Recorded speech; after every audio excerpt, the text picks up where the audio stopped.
City's reign as England's silverware kings is halted by Oliver Glasner. Crystal. There he goes.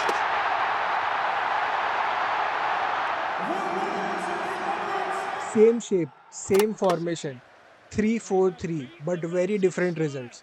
एक so called mid table team जिन्होंने last season Manchester city को हरा के FA cup जीता था और ये सीजन के स्टार्ट में भी लिवरपूल को हरा के कम्युनिटी शील्ड जीता और एक 19 गेम्स अनबीटन का एक रिकॉर्ड सेट किया था जो रिसेंटली ही एवर्टन ने बीट किया। On the other side Manchester United, इनसे बड़ा नाम अब फुटबॉल जगत में बहुत ही कम सुनोगे and after finishing 15th last season they are still struggling. आज हम देखेंगे exactly even when playing the same kind of formation how these two teams are so different. Let's look at the comparison board.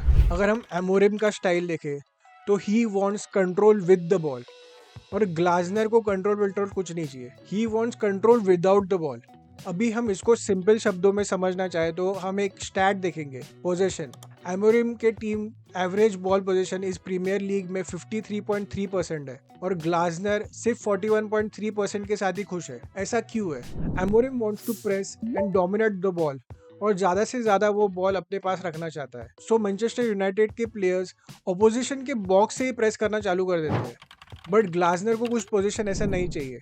His team only starts pressing when the opposition enters their box. So ये दोनों teams बहुत different है एक दूसरे से। अब इन दोनों systems के प्रोज और कॉन्स क्या है? एमोरिम का सिस्टम इफ इम्प्लीमेंटेड प्रॉपरली एक बहुत ही high risk high reward situation है, because when the team wins the ball in the opposition box एक गोल स्कोरिंग के ज्यादा चांसेस बन जाते हैं। बट अगर ये इम्प्लीमेंट प्रॉपरली नहीं किया जाए तो ऑपोजिशन टीम इन्हें इजीली खोल सकती है और फिर मैनचेस्टर यूनाइटेड गोल कंसीड करती है और एग्जैक्टली यही प्रॉब्लम हमें दिखने मिलता है ये टीम में। Against Manchester city Manchester United had 54% of the position, but 3 गोल तो मैनचेस्टर सिटी ने ही मार दिए।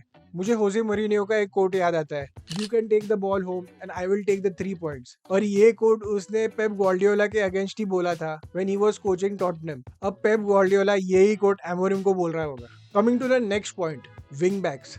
Amorim's system has attacking wing backs and Glasner's system has defensive wing backs. अभी मुझे पता है डिफेंसिव विंग बैक्स इन्हें बोलना एक बहुत ही बड़ा क्राइम है, क्योंकि मुनियोस तो हमें ऑपोजिशन के बॉक्स में ही दिखता है जब ये टीम काउंटर अटैक पे होती है, बट मुझे कोई और वर्ड मिल नहीं रहा था इन्हें डिस्क्राइब करने, तो इससे ही काम चलाते हैं। चलो डिटेल में देखते हैं क्या डिफरेंस है इन दोनों विंग बैक्स में।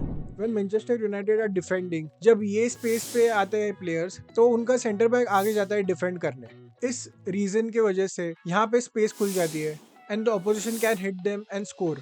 And when the centre back is not pressing, कोई तो अटैकिंग प्लेयर जैसे कूनिया एंड एम्बुमो यहाँ पे आते हैं डिफेंड करने। अब क्या ही कर सकते हैं, ये अटैकिंग प्लेयर्स है, बट व्हेन द ऑपोजिशन है अटैकिंग, मैनचेस्टर यूनाइटेड के ये स्पेस में प्लेयर्स बहुत कम पड़ जाते हैं and they need to bring the attackers back to defend. Now what is different in the Crystal Palace team? Crystal Palace के जो wing backs है वो बहुत ही capable है in defending. Manchester United का वैसा नहीं है। तो जब defend करने की बात आती है, their defenders are very active presses for the ball. जैसे ही opposition घुसता है इस region में, the wing backs press forward and try to win the ball back from this position. जब राइट से अटैक होता है तो मुनियो स्टेप अप करता है और जब लेफ्ट से अटैक होता है तो मिचेल स्टेप अप करता है। इस तरह से ये टीम पूरी एक कोहेसिव यूनिट की तरह डिफेंड करती है। ये एक नैरो शेप रख के ओपोनेंट टीम्स को एक ट्रांजिशन पे अटैक करने का प्लान रखती है।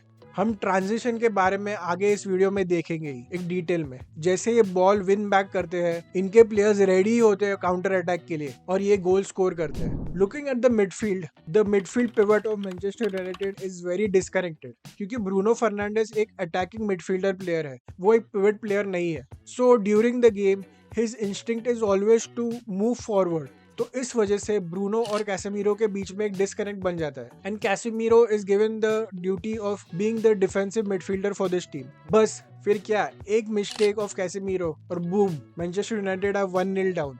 Now how is Crystal Palace different from this? Crystal Palace के मिडफील्ड में एडम वॉर्टन और कामाडा का एक पार्टनरशिप है।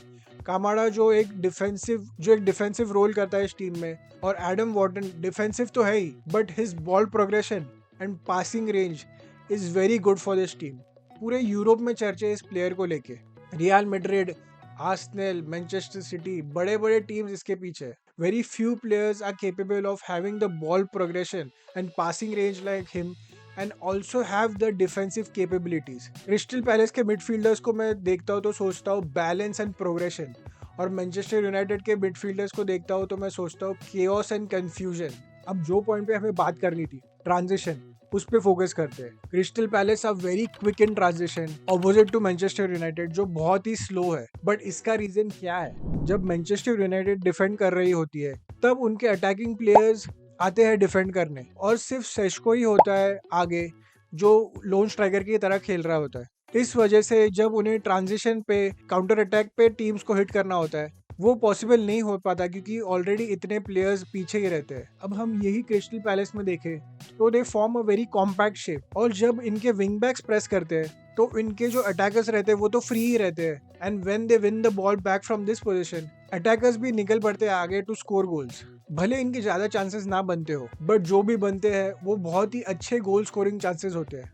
एवरी प्लेयर नोज कि उसका क्या रोल है और उसका क्या पोजीशन है जब काउंटर अटैक का समय आता है। बट सब कुछ ही टैक्टिक्स के कारण नहीं है, प्लेयर्स का भी थोड़ा रोल है इसमें। जैसे क्रिस्टल पैलेस का जो मिडफील्ड है वो बहुत ही सॉलिड मिडफील्ड है और इस वजह से ये पूरी टीम एक बहुत ही कॉम्पैक्ट स्ट्रक्चर बनाती है। बट मैनचेस्टर यूनाइटेड का जो पिवट है जहां ब्रूनो फर्नांडिस खेल रहा है जो एक अटैकिंग मिडफील्डर है, और यूनाइटेड के मिडफील्ड में एक एक्सपेरिमेंट चल रहा है। ब्रूनो फर्नांडिस जो उसका रोल नहीं है वो खिलाया जा रहा है पिवट में, और एजिंग कैसेमीरो, और एमोरिम का पता नहीं मेनू से क्या दुश्मनी है, ये उसको खिलाता ही नहीं है। यहाँ पे they need to bring a player who is very active in defence and can also help in ball progression. Carlos Baleba जिसके पीछे ये पड़े थे in the summer transfer window, जो नहीं हो पाया because of the high asking fee, ये अगर नेक्स्ट सीजन आए तो कुछ बन सकता है मैनचेस्टर यूनाइटेड की टीम में। बट एक पॉइंट जरूर है, मैनचेस्टर यूनाइटेड जैसा नाम अगर एक डिफेंसिव अप्रोच करे इस गेम को तो उनके फैंस बिल्कुल खुश नहीं होंगे। They need to play attacking football and control the game. They need to be the bigger team